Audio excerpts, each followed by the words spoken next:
Billionaire father sees black waitress lit disabled son lead a dance step anthem changes her life forever. The silence that fell over Kingsley's Monoton's most exclusive restaurant was so thick it seemed to have weight. Conversation ceased. Cutlery, frozen midair, and dozens of eyes fixed on the small space between the tables. 10-year-old Lucas Montgomery was visibly shaking. His legs, trapped in metal braces, wavered as he reached out to Diana Johnson, the restaurant's only black waitress. The live piano had just begun a soft melody, and the boy's impulse to ask someone to dance came without warning. "Sir, control your son." Manager Thornton's sharp voice cut through the silence. "That's inappropriate. This is not a dance hall, and our employees are not here to entertain children."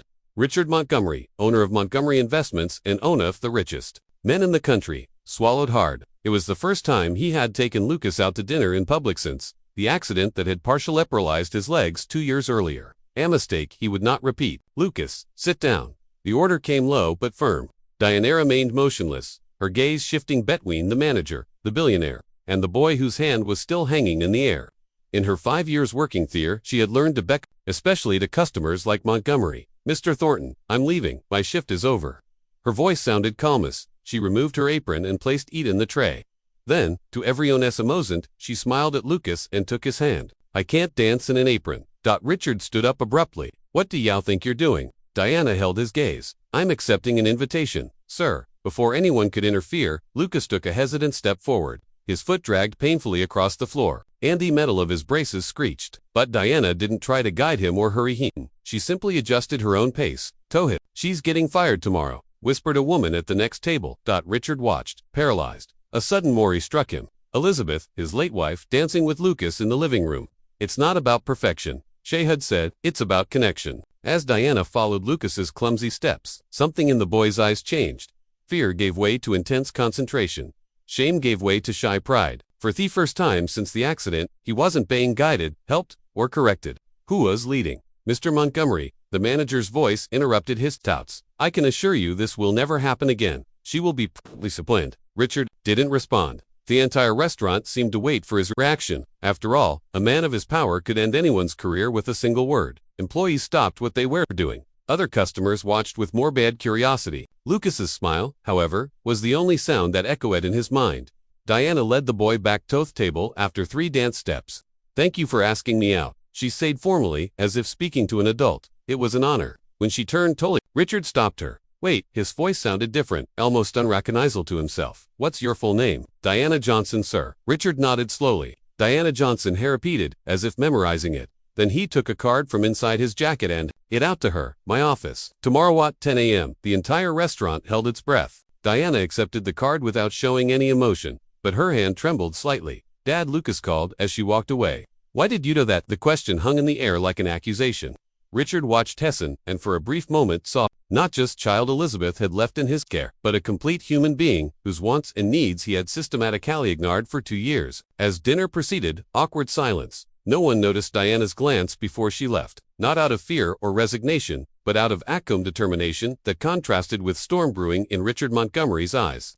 If this story about dignity and transformation is already touching your heart, don't forget to subscribe to the channel to follow how a simple gesture of respect can spark a silent revolution capable of transforming lives forever. The lobby of Montgomery Tower sparkled with its glass and marble walls, reflecting the morning's light. Diana Johnson immediately felt out of place in her best outfit, a navy blue skirt and white blouse bought on Solly. The people passing by her wore clothes that probably cost more than her monthly rent. "Diana Johnson to see Mr. Montgomery," she said to the receptionist, who examined her with a clinical gaze before making a call. 18th floor, Miss Winters will see you." In the elevator, Diana took a deep breath, clutching her worn purse to her chest. It wasn't fear she felt, it was quiet determination that came from having faced worse, much worse. Miss Winters was a woman in her 40s with a sharp gaze and impeccable posture. "Mr. Montgomery is in a conference call. Please follow me." As she walked through mirrored hallways, Diana felt the curious stares of the employees. A black woman being escorted through the executive offices was a rare enough occurrence to cause speculation. "He had you fired, didn't he?" Winters asked suddenly, when they were alone in a waiting room. "It happens. Powerful clients call, and people like you lose their jobs. People like me, you know what I mean." Winters adjusted her glasses. "Employees who don't know their place." Diana smiled, not amused. "And where, exactly, would that be?" Before Winters could answer, her phone rang. "He'll see you now."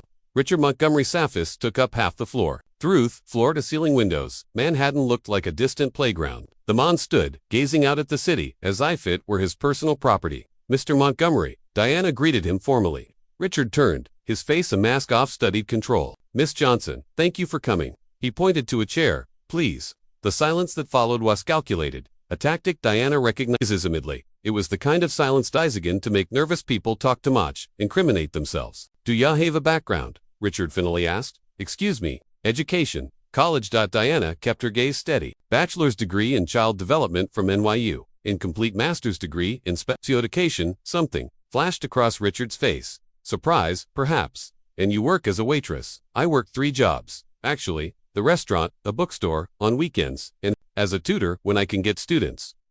Richard moved to her table, picking up a folder. "I did some research on you, Miss Johnson. I wanted to understand who Thepperson was." "Who?" He hesitated. "Dan said with my son." He opened the folder, revealing printed photos of a community center, Freedom Steps. "You founded that 6 years ago." Diana sat up straighter in her chair. "I co-founded it with Miss Sister Zoe, a dance program for children with physical disabilities." Richard leafed through some documents which is now about to close due to lack of funding. Diana showed no surprise. Of course, he would find all that out in less than 24 hours. "I didn't come here to ask you for money, Mr. Montgomery." "Then why did you come? Because you invited me?" Richard laughed softly, a joyless sound. "Fair enough." Hess stood up again, restless. "I want you to work for me." Diana blinked. "Genuine Elton aback as a waitress in your house." Richard's face hardened. As a therapeutic companion for Lucas Hisson's name seemed difficult for him to say. Diana noticed how his eyes momentarily drifted to a photo on Theatable, a smiling woman holding a baby. "I have the best specialists in psychiatry," Richard continued. "Physical therapists, neurologists, psychologists. But what you did yesterday," he paused as if the words betrayed him. "It was just a dance, Mr. Montgomery. It was the first time I've seen him smile since the accident." The admission was painful. "I didn't want a dancer for my son. I want someone who can do what you did. Follow, not lead." Diana studied the man in front of her beneath the facade of power and control. She saw what others might not, a desperate lost father. "I can pay you 5 times what you're making now." Diana stood up. "No." Richard looked shocked, like someone unaccustomed to hearing that word. "I don't work for people who see only my color or my social class before they see my competence," she explained calmly. "And I definitely don't work for people who try to buy solutions to emotional problems." Richard's face flushed. "You're turning down an offer that would solve your financial problems. Out of pride, out of dignity," Diana corrected, "and because your son deserves us more than someone hired to pretend Tokari." She walked to the door. Then, "Lucas doesn't need more experts. He needs space to lead his own life." "You didn't know my son." "No," Diana agreed. "Booty, know people like him. People whose physical limitations are nothing compared to the invisible cages we build around them." She took a card from her purse and placed it on the table. "Freedom Steps classes on Tuesdays and Thursdays. 400 p.m. if you'd like to bring Lucas. The first class is free." As Diana left, she passed Winters, who had obviously been listening behind Theodore. "You just turned down an offer from Richard Montgomery," she whispered in. "Are you crazy, Nasmold?" "Maybe, but I'd rather be crazy than be property." The following Wednesday, Diana was at the reception desk of the community center when Zoe, her sister and co-founder of the project, came running up. "There's Aben parked outside," she whispered, nervously adjusting her hijab. "And ya won't believe who's inside." Through the window, Diana saw the luxurious car. Lucas was in the back seat, looking anxiously out the window. Richard remained in the driver's seat, his hand still on the steering wheel, as if fighting an internal battle. "He's not coming in," Zoe predicted.